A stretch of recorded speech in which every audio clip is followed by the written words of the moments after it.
This is the Panda Dunk, one of the most popular shoes out there today. Whether you're new to the game or have been around for a while, you've probably seen this thing everywhere. Now, this sneaker's silhouette is what's referred to as a dunk, and dunks weren't always the most popular thing.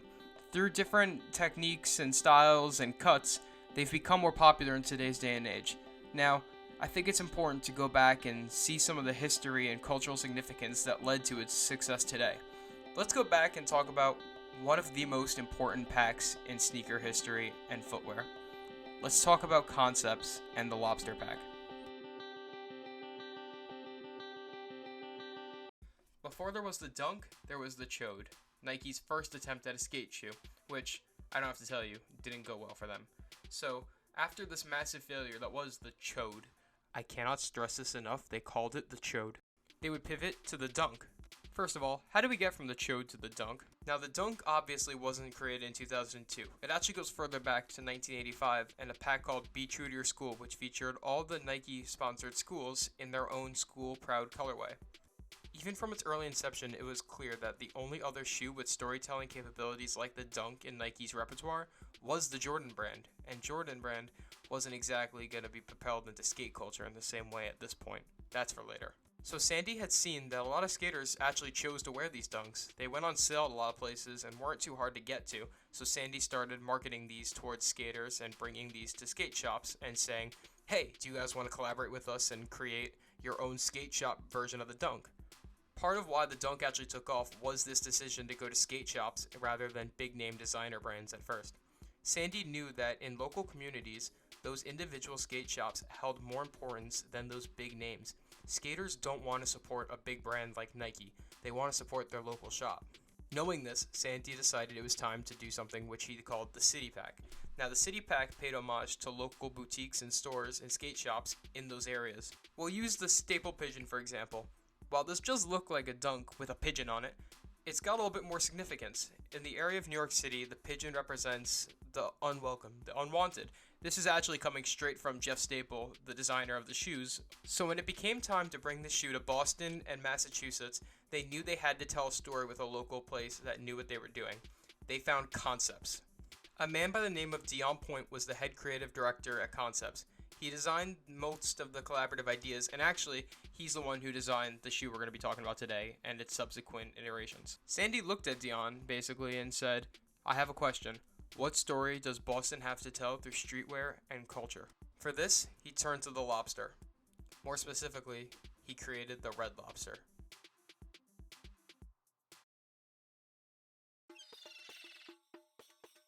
On May 31st, 2008, Nike and Dion Point, along with Concepts, dropped the Red Lobster.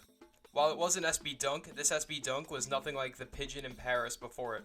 This dunk featured a soft suede upper with a pink clay and sport red color scheme, which made it brighter and stand out more amongst the other ones which we'd had, sporting more of a neutral color scheme with those grays and blacks. This reference to lobsters actually is a theme that goes throughout the entire pack.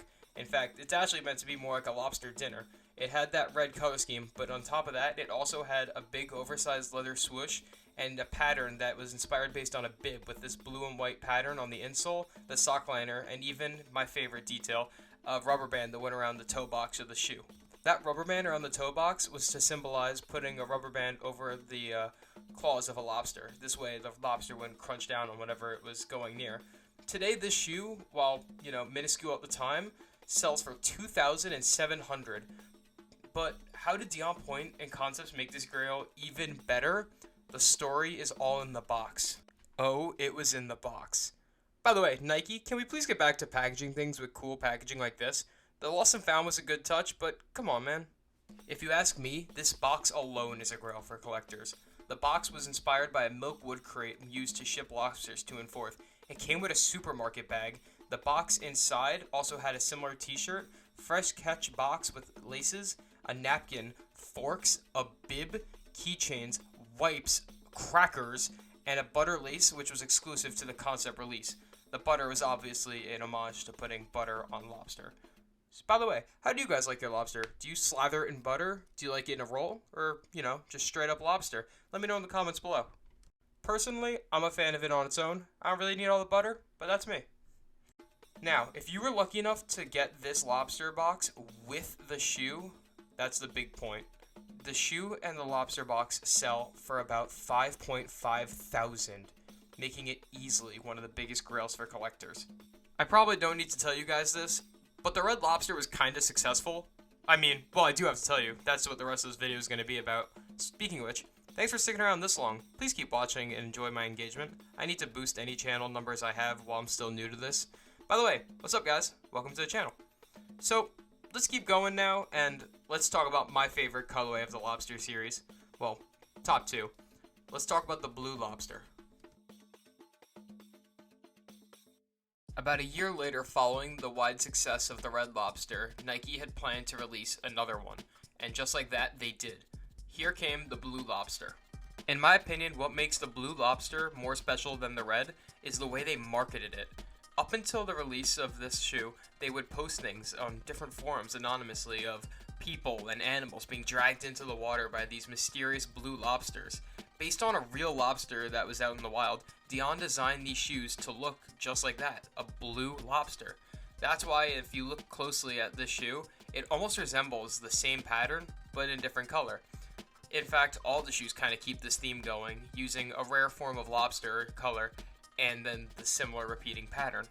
Featuring a nightshade leather base with a speckled dark slate pattern which overlaid the entire shoe, the details of blue and white could not be underlined, including that plaid lining in the shoe and another elastic band wrapped around the foot as once again a nod to safety measures when securing lobster claws.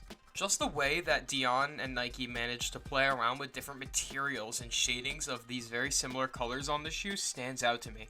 I can't help but notice the contrast of all these different bright shades of blue on the lobster, which really create an amazing contrast throughout the whole thing. It really ties it together in my opinion and stands out from other SBs at the time. In fact, it's kind of like nothing we even have today.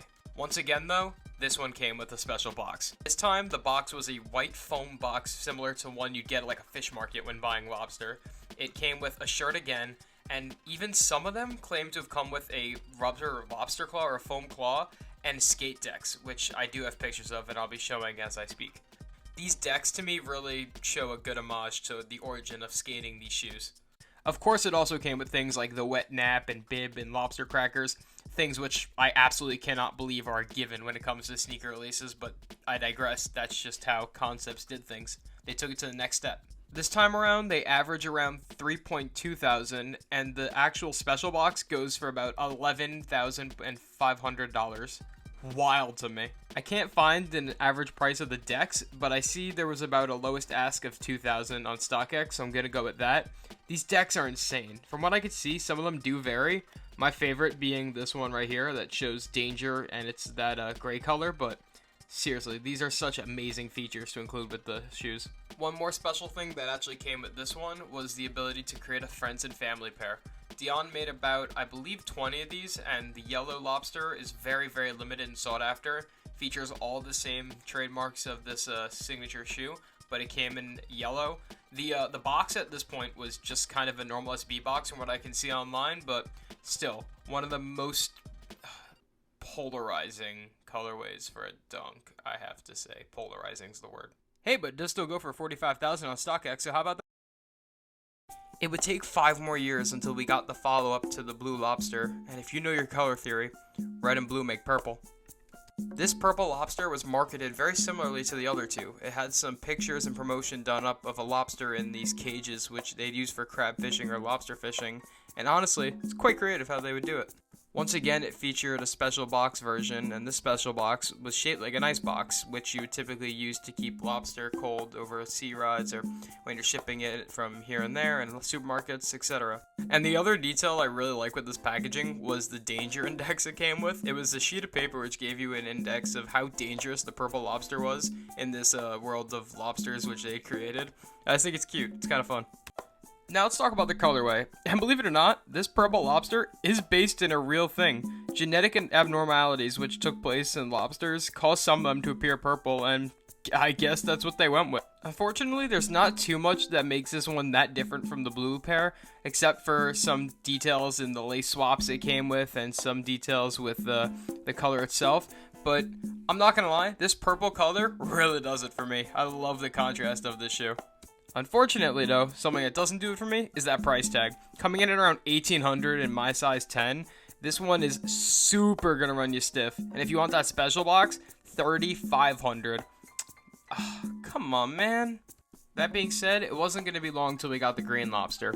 The green lobster came in a very similar colorway and makeup, but this time sported that deep sea looking green. I really like the way that green reminds me of like Davy Jones or like pirates in general when they'd go underwater. It's that really sick, disgusting green, and it really looks awesome in this shoe in my opinion. Something that really ties it together for me is that deeper green, almost like brownish lace it comes with. Oh, amazing. The green lobster came in a very similar box where it was that like iced over cover with the black lining. It looked almost like a water cooler, and I really love this look on it. Once again, you did have to be there at Concepts in person to get it, but this deep sea theme box is amazing in my opinion. And also, an underrated thing with all these shoes, or overrated, or rated if you don't care for exaggeration, is the soles of these things. Just look how vibrant all these soles are. It really contrasts well with something like the purple and green where it's a little muted. It just pops, it gives the shoe some life, and I love it. It really ties everything together along with that sock lining. And finally, that brings us to today, and the most recent addition to the Lobster collection. In December of 2022, Nike and Concepts released the Orange Lobster. At this point in the video, it probably isn't a surprise when I tell you that it also had that lobster's pattern and speckling all throughout the shoe. It still had the rubber band around the toe box, which all of these are known for, and it also had that outsole that I'm very fond of. If you look at this one, it's a more acceptable price at about $500, but we should probably get into the detail that ties all of these lobsters together for me, and that's a special box and storytelling it holds. Modeled to almost look like a classical painting, this box came with a bear brick inside and a smaller one too. The orange bear brick actually reminds me of a orange statue of Mickey Mouse that they kept in the concept store in Boston around this time. It definitely feels more localized. For someone who's spent a lot of time living in Boston and in the concept store, this one feels like a real treat to home. Almost as a way of tying the whole thing together. Many people actually believe this is going to be the last release of the Lobster collection. Others hold out hope for a what the, but there is one more lobster still floating around out there. In an interview with GQ, Dion Poynt showed off the white lobster. We don't quite know how many of them are out there, but we can account for at least this one. The one Dion held had a very clean white overlay and that very similar silver swoosh on the shoe. It had white laces to tie the whole thing together, and it's supposedly inspired by Dion saying it was easy to wear and something he can wear out while still being his own trademark. While we can't really find much data on sales and transfers of this shoe, we can see on StockX there was a most recent sale of about 30,000, making this easily the most elusive one in the collection next to the yellow lobster. What comes next for the Lobster series? Well, if you ask me, I'm fine if they leave it off with the orange lobster. It feels like a real way of tying it all together and bringing it back to its origin place in Boston and Cambridge. That being said, there have been supposed photos flying around of a what the coming out this year, but don't hold out hope yet. These are just rumors. What would you guys like to see? Comment below. Also, if you've watched this whole video, leave a comment telling me which lobster is your favorite. Do you guys own any of these? They are all grails at this point. Unfortunately, I don't. I didn't get any of them, but one day eventually, hopefully. So, thanks guys for watching. Hope you all enjoyed the video. It's going to be my first time making a video of this style, I guess. Leave a comment below with any tips or suggestions you guys have for me. Subscribe, leave a like. That'd be nice. Help my engagement. Seriously, I'm still new to this if you haven't noticed. So, have a good one, y'all. See you in another life.